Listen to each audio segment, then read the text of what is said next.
Hello friends, good evening. இது Wednesday evening. Morning வந்து ஒரு முக்கியமான வேலையாக வெளியே போக வேண்டியது இருந்தது. அதனால தான் லஞ்ச் பாக்ஸ் வீடியோ கூட போட முடியல, வீடியோ எதுவும் ஷூட் பண்ண முடியல. மார்னிங் வந்து நான் வெளியே கிளம்பும் போதே எறா வந்திருந்தது. அதை வாங்கி ஃப்ரீசரில் வச்சுட்டு போயிட்டேன். அது நல்லா ஐஸ் கட்டி ஆயிடுச்சு. அதை தான் எடுத்து தண்ணி ஊற்றி கொஞ்சம் நேரம் ஆற வச்சுட்டு அதுக்கப்புறம் உரிச்சிட்டு நைட்டு பிரியாணி தான் பண்ணலான்ட்டு இருக்கேன். வெயிலில் போயிட்டு வந்தது ரொம்ப தலைவலியாக இருந்துச்சு. சரி, ஸ்ட்ராங்காக ஒரு காஃபி போட்டு குடிச்சிட்டு கொஞ்ச நேரம் வெளியே உட்காந்துட்டு வரலான்னு காஃபி போட்டு எடுத்துகிட்டு போய் வெளியே உட்காந்தேன். என் பையன் பின்னாடியே என் கூடவே வந்தான்.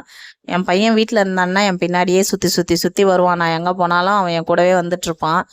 எனக்கு ஏதாச்சும் ஒரு மனசு கஷ்டமாக இருந்தால் கூட அவன் முகத்தை பார்த்த உடனே எனக்கு அது எல்லாமே பறந்து போயிடும். எத்தனை பேருக்கு 1000 கவலை இருந்தாலும் அவங்கவுங்க குழந்தைங்க முகத்தை பார்க்கும்போது எல்லாமே பறந்து போயிடும்னு சொல்லி கமெண்ட் பண்ணுங்கள். மணி 6 போகுது. இது வரைக்கும் அமைதியாக உட்காந்துட்டு கரெக்டாக 6 மணிக்கு சைக்கிள் ஓட்டணும்னு ஒரே அடம் பண்ணி சைக்கிளை வெளியே எடுத்துகிட்டு வந்தான். சரி, கொஞ்சம் நேரம் ஓட்டு, ஒரு 5 நிமிஷம் தான் டைம், அதுக்குள்ளே ஓட்டிட்டு வந்துருன்னு சொல்லியிருக்கேன். அதுக்கு